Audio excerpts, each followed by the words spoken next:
di wax ne lu mu wax rek la mu waxul ca ginnaaw moo ko ëpp parce que parti bu fi taxaw am 1 million d'adhérents maanaam mooy 1 million de militants te ñëpp nee nañu sympathisant mooy ëpp toujours militant. Fichier électoral bi c'est dans les 7 millions et quelques en ce moment peut-être bu dee yokk na xëy na mi ngi 8 millions ñi voté woon présidentielle bi passé nga xam ne yeggoon nañ ba plus de 61% de taux de participation matoon na 4 millions et quelques donc majorité absolue bi c'était dans les 2 millions 400 à peu près. Quand il y a 1 million de cartes, si chaque militant indi benn sympathisant benn électeur c'est 2 millions yow daanaka moom sa premier tour presque c'est acté. Mais quand il y a 1 million de cartes di nga ci génne facilement 1 million de militants di nga ci génne facilement sa benn 40 000 personnes boo xam ne da nga koy teg à la disposition du Sénop pour la supervision intégrale des élections waxuma nag yeneen activités yi nga ci mën a def mais 1 million de cartes c'est 1 milliard aussi en termes d'argent c'est 1 milliard. te loolu mooy ku joxe 1000 francs kese parce que dina am koo xam ne yéene na Pastef moom ne 1 million lay jëndee cartam parce que da ngay jënd ba pare tu contribues donc le financement participatif est sécurisé particulièrement dama gis sànq am ku commenté daan ne j'ai essayé de contribuer mais j'ai pas pu ma xool gis na c'est un étranger mu ne qu'est-ce que vous faites des étrangers c'est un Africain quoi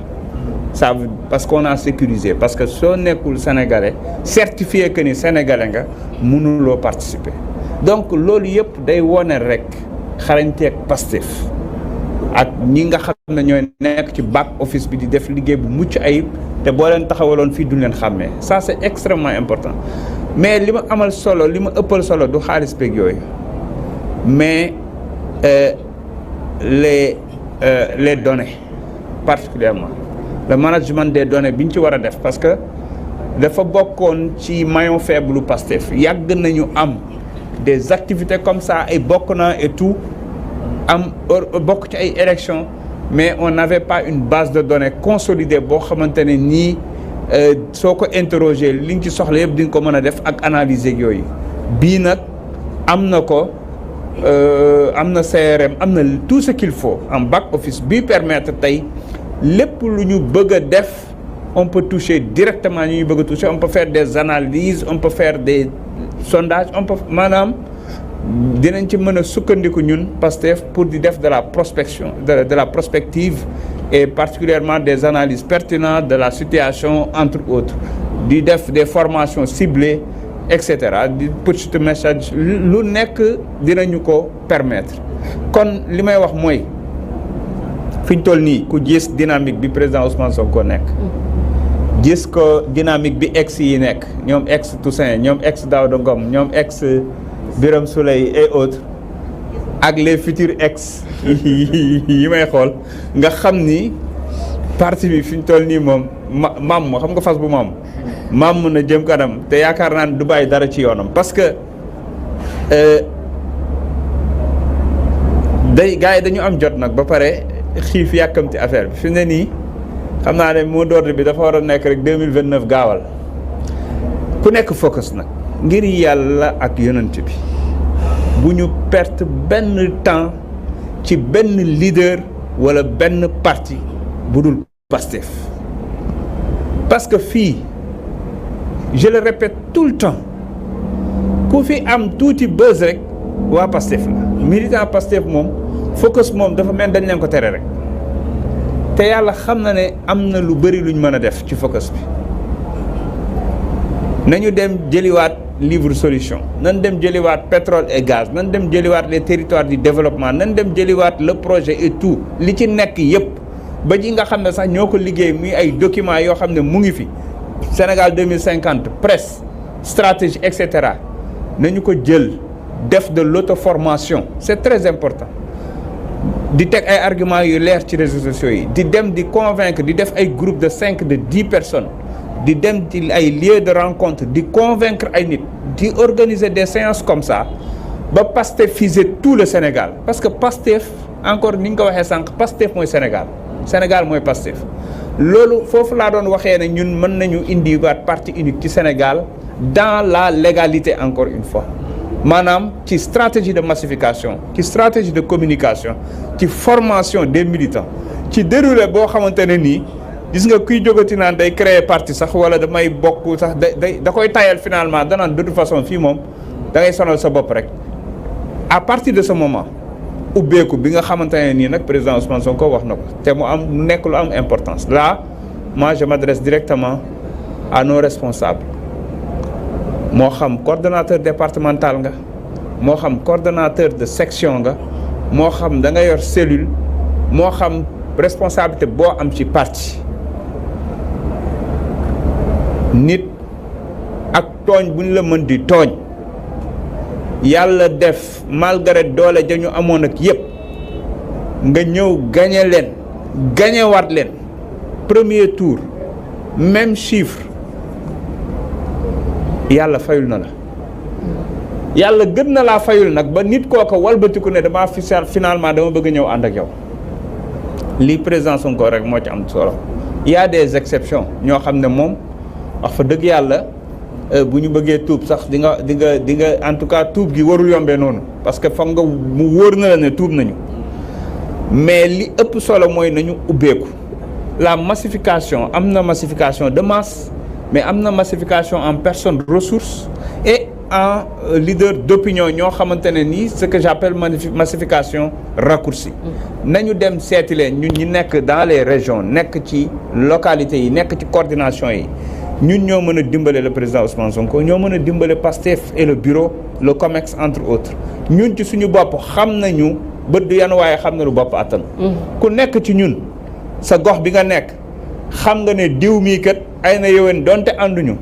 su ma ko amoon fii moom dañ koy assurer bul xool sa triomphe yow xoolal triomphe projet bi ci sa zone ça c'est extrêmement important te wax dëgg fa yàlla nag ñi fi def sacrifice ci projet bi ñëpp wane nañu yoon bi moo xam ñi ci ñàkk seen bakkan la moo xam ñi nga xamante ne nii tey dañ leen a bloqué ku mel ni président Ousmane Sonko mu tànn beneen candidat pour que projet bi mën a raw moo xam les ministres yi nga xamante ne nii mënoon nañoo tànn témoin laa ci mënoon nañoo tànn wuy ji comme ñeneen nekk ministre tey peut-être des ministères beaucoup plus stratégiques ñu def le sacrifice les DG entre autres franchement nag waruñoo gën a gore ñun ñi nekk ci gox-goxaan yi nañu def sacrifice boobu dem jëli ñi bëgg a ñëw ci part bëri na ñu bëgg a ñëw ñoo xam ne dañ leen xajalul ñii ñëw tamit nañ am humilité wu nekk xam ne dafa am ñu fi fekk te ñiñ fi fekk tamit ba dara dul dara lañ fi nekk góorgóorlu ba yegg si fii waaye képp ku am sa parti di ko defar di ci liggéey li ngay ñaan mooy dem ba ñëpp nangul la fekk si la kon buñ lay fekk si yow tamit ubbil say waaw maintenant ñun par rapport ak suñu ay base ñun waa Pastef ban mujjantal la mën a am. waaw mais buñ ne population bi day gën a augmenter di dem parce que dañu am benn population jeune déjà ci dynamique bi ñu am presque 50% amuñu 20 ans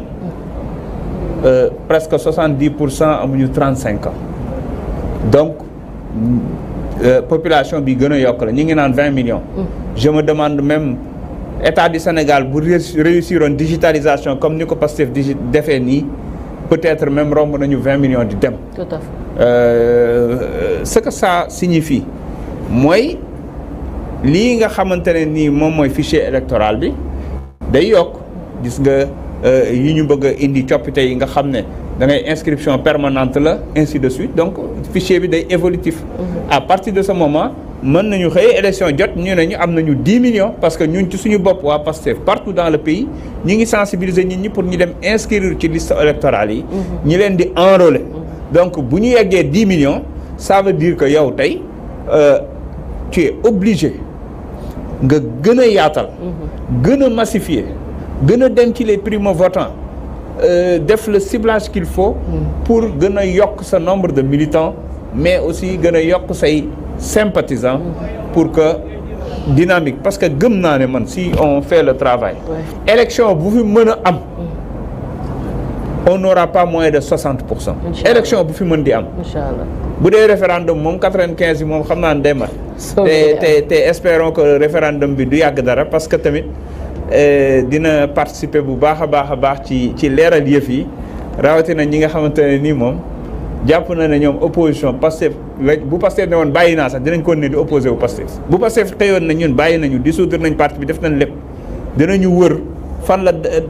ruusitu Pastef nekk ngir opposé wu ko parce que ñoom looloo leen tax a nekk ci politique. donc à partir de ce moment ñun ñoo war a xam force bi ñoo xam ni aujourd'hui lépp lu ñu amul Sénégal te mbir mi dafa yematul Sénégal nous pouvons très franchement impacter très positivement l'Afrique ndax bu ngeen xoolee léegi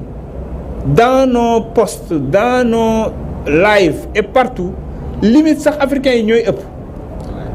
ça veut dire qu'on est suivi de partout notre parlement est extrêmement bien suivi donc à partir de ce moment ñun dañu war a inspirer les autres te lii ñuy def nii comme ni mu ko waxee di nga gis parti yu bëri yoo xam ne dinañu yónni seen ay responsable ñu ñëw inspiré wu fii ngir mën a instaurer loolu fi nga xamante ne ni mooy seen dëkk donc ñun dañu nekk di révolutionner la façon de faire de la politique en Afrique au Sénégal en Afrique et dans le monde et ça doit être un cas d'école lépp lu ñu ciy def ñu documenter ko préparer ko am ci les archives qu'il faut di ci tourner ay film di ci bind ay livres di ci defar musée entre autres ngir Pastef nekk patrimoine boo xam ne day transcender l'histoire donc ci tënk loolu rek laa ci bëggoon a wax di leen sant bu baax a baax. Merci Président, comme toujours avec passion quand on parle de Pastef et de patriotes Président ñu ngi lay remercier bu baax a baax di remercier itam Toussaint Manga ñu bàyyi la yow itam nga tàggoo surtout itam jox rendez-vous comme ni ñu ko waxee tey da nga démarrer rek mais affaire bi day continuer sur